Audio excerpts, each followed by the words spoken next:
चलिए अब बात करते हैं दिल्ली विधानसभा की कार्यवाही के बारे में, क्योंकि दिल्ली विधानसभा के बजट सत्र की कार्यवाही आज सुबह 11 बजे से शुरू हो जाएगी। आज भी सदन में हंगामे के पूरे आसार हैं। सत्ता पक्ष आज अडानी मुद्दे को लेकर बीजेपी को घेरने की कोशिश करेगा, जिस पर बीजेपी हंगामा कर सकती है। तो आज दिल्ली विधानसभा में यह मुद्दा गूंजेगा, वो मुद्दा जिस पर देश की लोकसभा और राज्यसभा में पहले से ही काफी हंगामा होता आ रहा है। और अब देखिए, दिल्ली की विधानसभा भी इस हंगामे की भेंट चढ़ सकती है। दिल्ली विधानसभा में भी अडानी का मुद्दा उठ सकता है। हालांकि ये समझने की बात है कि दिल्ली विधानसभा में अडानी मुद्दे को उठाकर किस तरह से दिल्ली वासियों के भलाई के लिए ये सत्तारूढ़ दल काम कर रहा है। इस सवाल को उठाकर दिल्ली वासियों का क्या भला हो सकता है, या सीधे तौर पर कहें तो दिल्ली से क्या कनेक्शन है अडानी मुद्दे का, ये आज सदन की कार्यवाही के दौरान हमें पता चल जाएगा।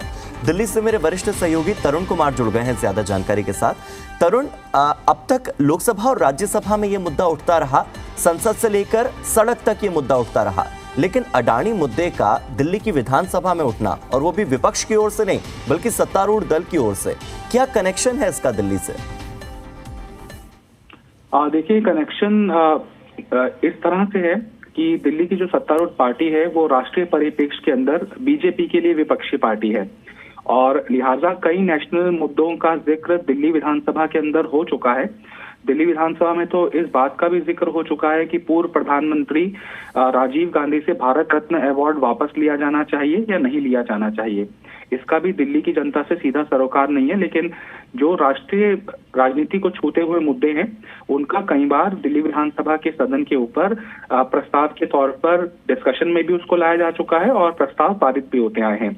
और अडानी मामला तो चूंकि वो एसबीआई से जुड़ा हुआ है और बैंकों के फ्रॉड से जुड़ा हुआ है कथित तौर पर, और एलआईसी के साथ जो शेयर्स में हुआ है उसके साथ जुड़ा हुआ है, लिहाजा दिल्ली के भी कुछ ऐसे खाताधारी हैं जिनका एलआईसी में खाता है या फिर एसबीआई में खाता है, फिर या फिर जो ऐसी स्थिति में पहुंच चुके हैं जो असमंजस की है, किसी भी समय किसी भी मार्केट के शेयर गिरने से उनका लाभ प्रभावित होता है, हानि उनको होती है। लिहाजा है कि राष्ट्रीय मुद्दा है। इसी बात का तर्क देते हुए कस्तूरबा नगर से आम आदमी पार्टी के विधायक मदन लाल ने एक प्रस्ताव दिया था। नियम 55 के तहत आज उस प्रस्ताव को मंजूरी मिली हुई है, और विधानसभा का सत्र जब शुरू होता है तो नियम 280 के तहत 10 विधायक अपने क्षेत्र की स्थानीय समस्याएं सदन के पटल पर रखते हैं जी। और अगर ये 1 घंटे के अंदर कार्य संपन्न हो जाता है तो 5 और सदस्यों को इसका मौका मिलता है, और 280 खत्म हो जाने के बाद नियम 55 के तहत अगर किसी सदस्य ने पीठासीन अधिकारी या ये कहें सभापति के समक्ष अर्जी लगाई होती है कि नियम 55 के तहत वो एक राष्ट्रीय मुद्दा उठाना चाहता है, तो उसकी मंजूरी स्पीकर देते हैं। स्पीकर ने कल ही ये बता दिया था मदन लाल को कि नियम 55 के तहत अडानी मामले को रखने की स्वीकृति उन्हें मिली हुई है, और क्योंकि 11 से 12 बजे के वक्त 280 नियम के तहत चर्चा का है, उसके बाद 12 बजे के बाद अडानी मामले के ऊपर चर्चा होगी। तो संभवतः चूंकि सत्ता पक्ष ये मुद्दा भुनाना चाहता है, राष्ट्रीय परिप्रेक्ष्य के अंदर बीजेपी को इस मुद्दे के ऊपर घेरना चाहता है। बिल्कुल, तो ये तो राष्ट्रीय मुद्दा हो गया और बीजेपी को घेरने का एक तरीका हो गया। इसके अलावा कल तरुण बहुत ही महत्वपूर्ण मुद्दे उठे थे। लोगों के पीने के पानी की समस्या से लेकर बिजली कनेक्शन तक, आवारा कुत्तों की समस्या, वसंत कुंज की, ऐसे कई ऐसे जरूरी मुद्दे थे जो उठे थे। आज ऐसे कौन कौन से मुद्दे हैं? क्या अब तक कोई लिस्ट इस तरह की सामने आई है क्या, लिस्ट ऑफ बिजनेस? देखिए हार्दिक, ये ना ड्रॉ के तहत तय होता है कि किस विधायक को मौका दिया जाएगा कि वो किस तरह की समस्या अपनी उठाने के लिए स्वतंत्रता रखता है।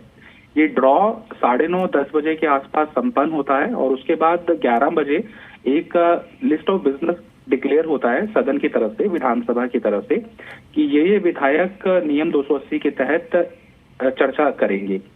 अब इनके सदन पर ये मुद्दा रखने से पहले वो मीडिया को बताया नहीं करते हैं, लिहाजा जब ये सदन के अंदर मुद्दा रखते हैं, जिस तरह से आपने जिक्र किया है कि आवारा कुत्तों का जिक्र किया, सड़क के ऊपर मजार बनने का जिक्र किया, साथ ही साथ इलाके के अंदर उनके सीसीटीवी कैमरे नहीं लग रहे हैं, इस बात का उन्होंने जिक्र किया, इलाके के अंदर गंदा पानी आ रहा है, इस बात का उन्होंने जिक्र किया। जो भी जन सरोकार के मुद्दे आप बता रहे हैं, ये 280 के तहत विधायकों ने उठाए थे और संभवतः आज 11 से 12 बजे के बीच में इसी तरह की समस्याएं विधायकों की तरफ से उठाई जाएंगी।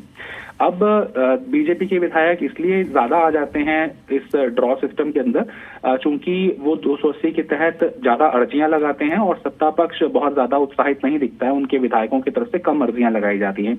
इसीलिए अगर 10 का नंबर आता है तो उनमें से 3-4 बीजेपी के विधायकों का नंबर आ जाता है, बाकी शेष सत्तारूढ़ पार्टी के विधायकों का आ जाता है। ठीक है तरुण, तो ये हम देखेंगे कि किनका ड्रॉ के माध्यम से निकलता है पर्ची में नाम और कौन अपना विषय, अपने प्रश्न सदन में रख पाते हैं।